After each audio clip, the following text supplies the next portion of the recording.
Today's objective is polygons and quadrilaterals. So, poly means many, and the suffix gon means angles. So a polygon means a many-angled figure. And quad means four, and lateral means side or sides. So quadrilateral means a four-sided figure. So today we're going to concentrate on polygons, but specifically quadrilaterals.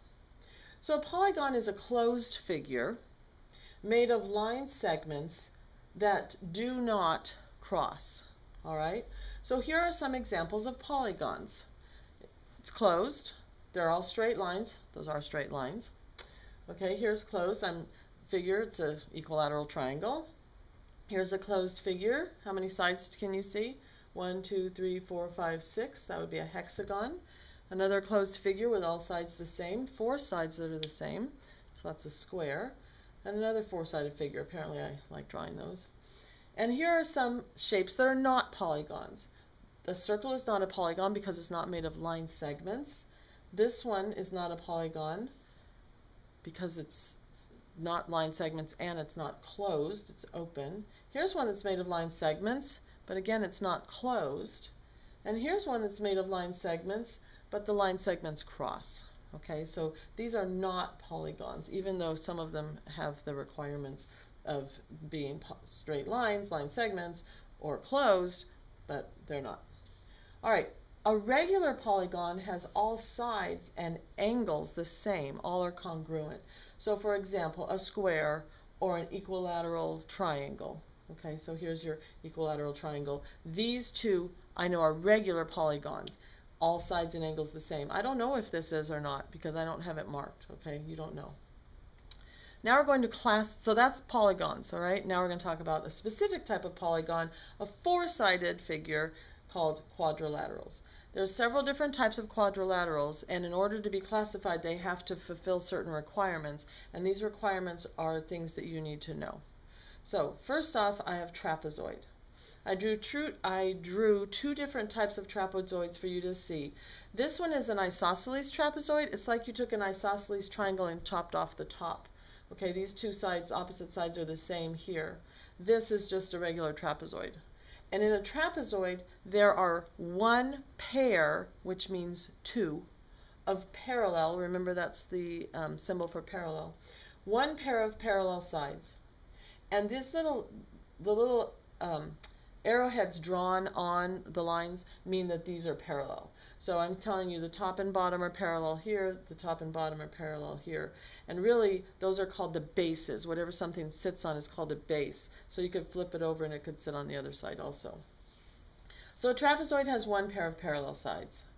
Now a parallelogram has two pairs of parallel sides. The opposite sides are parallel, and they also have the same measure. So I'm showing you first the little two arrowheads on the top, then the bottom, that's two bases, that they are the same. They are parallel. These two sides are also parallel, okay? And they also have the same measure. These two side measurements, these two sides are the same measurement, same length, and the top and the bottom are the same length. Now a rectangle has two pairs of parallel sides, which means it also would qualify to be a parallelogram. And it has four 90-degree angles. The opposite sides also have the same measure. So in here I'm not putting on the parallel indicators anymore because it just gets much too busy, but I'm showing you that the top and the bottom have the same measurement, the left and the right have the same measurement, and the four angles are 90 degrees. Notice how they're building on each other. This is just one pair of parallel sides. This is two pairs of parallel sides.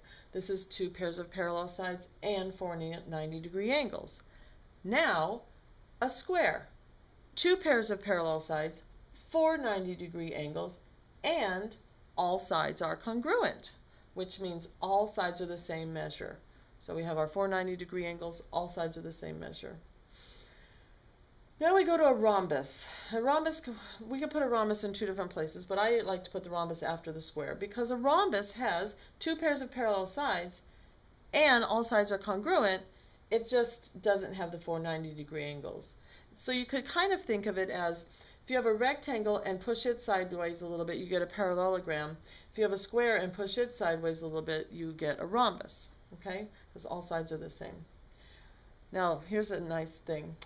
A square is also a rectangle, because in order to be a rectangle, you just need to have the parallel sides in the 90-degree angles.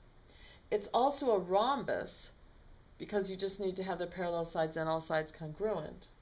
And really, it's a parallelogram also, because it has the two pairs of parallel sides. So a square fits into all of those categories, but not the other way around. Okay, you could say a square is always a rectangle, but a rectangle is not always a square.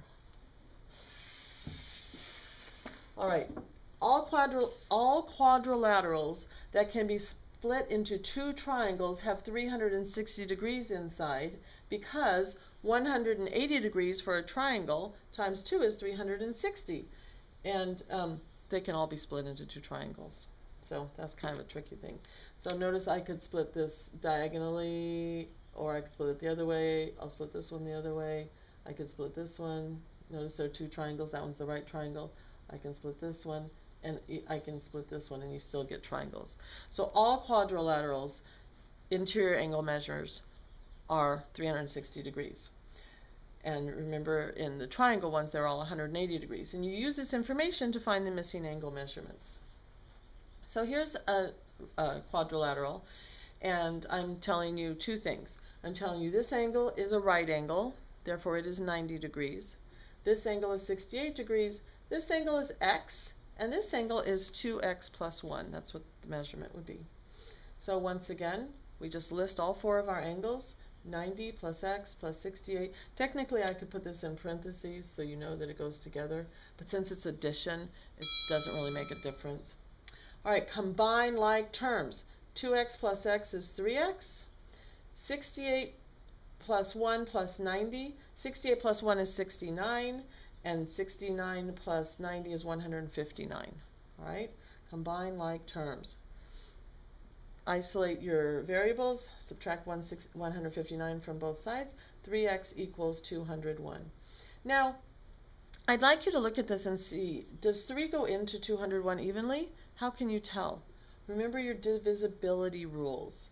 Do you know this? Remember your divisibility rules. Well, add up 2 plus 0 plus 1. You get 3. Does 3 go into 3? Yes. So you know 3 will evenly go into that. Okay? How many times? Well, 3 goes into 20 6 times for 18 with 2 left over. 3 goes into 21, 67. So x is 67 degrees. All right? You're not finished though. That's one angle, 67 degrees. Then you have to say 2 times 67 plus 1. So 2 times 6 is 120. 2 times 7 is 14. Add them together, you get 134. Plus 1 is 135. Plus your 90 and your 68. And to check, you add them all up. That's how in the triangle one I noticed I made the mistake. So let's add them up. I know that 7, and remember when you're adding, group them numbers together so they work better, okay? I know that 7 and 8 is 15, and 15 and 5 is 20. And now I'm probably going to do 6 plus 6 is 12. 12 plus 9 is 21. 21 plus 3 is 24, 25, 26. 2 plus 1 is 3. Yay! So it must equal 360 degrees. That's it.